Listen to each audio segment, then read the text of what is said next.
trying to wrap up this video.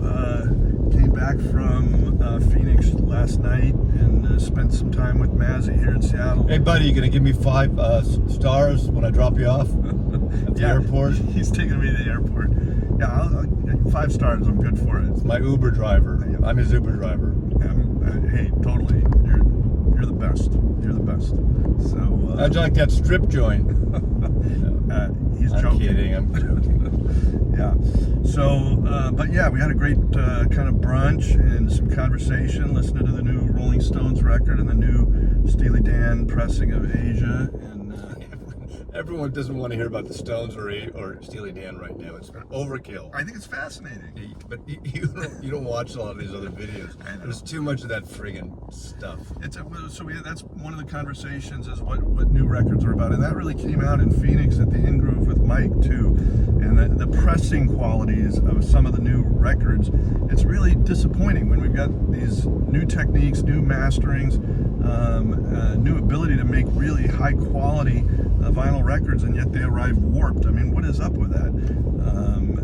We talked about that too, because I don't get a lot of bad records, and if I'm lucky, and even the people say, "Oh, there's non-fill this thing." I don't know if it's my MC card. I have a Hannah ML. It's very forgiving, and I don't get. I told you I probably got 2 warped records in the last 2 or 3 years. So you don't think you've had others that just they play through the warp? Well, if I see it going like this, Do you do anything about it if it plays through? If it's major, if it's kind of once in a while, I was going to throw it off. But there might be a slight once in a while, but I just don't get many. I don't know. Maybe because I live in a cooler climate and it's raining. It's not hot here like those people in Arizona and Los Angeles. And it could be the weather. Texas. It could be the heat. I will say I've had a couple, but I buy very few new records. But I have had a couple that have been very disappointing out of the shrink wrap or. Do you buy records that are new, just not new? You mean old new records? Well, you said new. No, I just. Did I say new? You said new. Do you buy just new records? Well, not the double new. What I mean by that, you're gonna regret making this video with me. I'm trying to interpret my own speaking, so I'm not sure what to say. But yeah, new records. I've had some come out warped from the packaging, but I got to tell you, Mike at the In Groove has set up. He basically is part of the manufacture process, and if something arrives warped in his shop and is returned to him, he has the flattening machines to flatten it out. So are you a shill now for the In Groove? Well, I have to say, Hi, Mike. Yeah. Hi, Mike.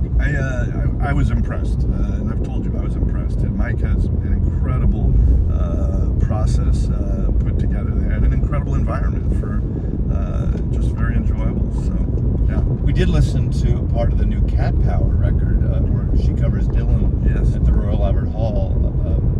She covers like the '66, even though Dylan actually, the Royal Albert Hall concert was recorded in Manchester, England. Right. Did you like that Cat Power? Yeah, it was beautiful. It was beautiful, and she kind of channels Bob Dylan a little bit in her singing style. I think she got a low voice, and she does have a low voice. But there's something about the Royal. We were talking, right? I mean, I guess people want to use the Royal Albert Hall as part of the title because it sort of gives it more prominence or more gravitas. Yeah, it's beautiful. I've been there twice. I've never seen a show there. Beautiful. I went to Concert for George, and I went through one of the 2005 Cream reunions. Oh my God! It's just a beautiful venue. Eric Clapton uses it as his house place. Like he does something like a week or 10 days every year there. He just has like a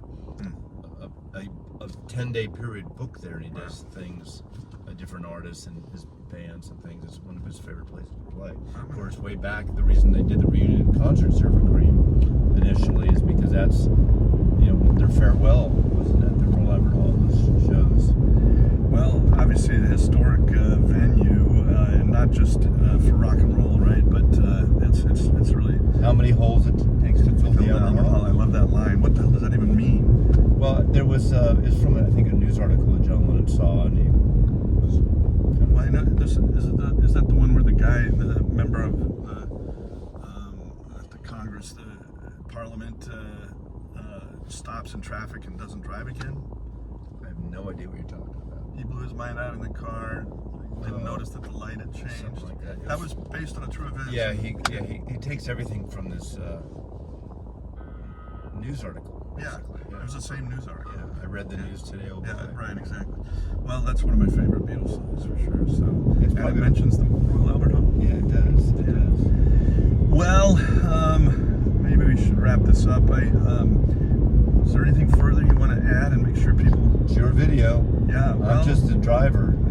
I don't know. I do think there needs to be a call out of some of the quality of the pressings of these new releases, and for what people are spending now for new vinyl, it certainly should arrive flat. I'll say that. I agree, boss. Okay. Part of this is this 180 to gram thing. I think that's the biggest scam. I mean, there's no real reason why any record should be 180 gram, and apparently they need more time to dry, and they're going through stuff so fast they don't let the 180 gram dry because it's going to take longer than say 130 or 140 gram. Right. So, Well, you mentioned like flexi disc. You almost never see it with the old flexi discs. I mean, right? Dynaflex. But there are other ones. But flexi discs are those little Oh yeah, plastic. you're right. No, not that. Yeah, the really plastic. thin vinyl pressings. Well, and the thing about those, people like to mock them, and I did a video on the I know. flexi discs. That's what I'm talking about. Those were really good because They never warp.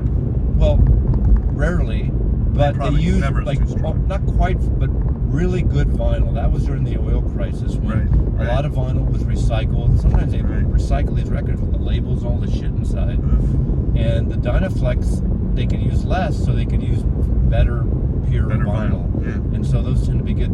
Mostly RCA. Well, that was RCA. There were a couple other labels I think that licensed the name Yeah, Dynaflex. I mean, well, But Lou Reed and David Bowie and, Right, sure. Waylon Jennings. all the RCA stuff. RCA. Fantasy had some very thin vinyl at that same time, and I've seen them. They're not all called Dynaflex for sure. No. Yeah, Like same. Dinosaur? I don't think that was Dinah it Shore? either. I don't think that was it either. It was Dinosaur. It was Dinah nothing. Dianu? Yeah, Never mind. yeah, no. I'm just your driver. 5 stars. Maybe 4.5. I don't know. 5. 5. Please. All right. All right. All right. Until next time. Peace out.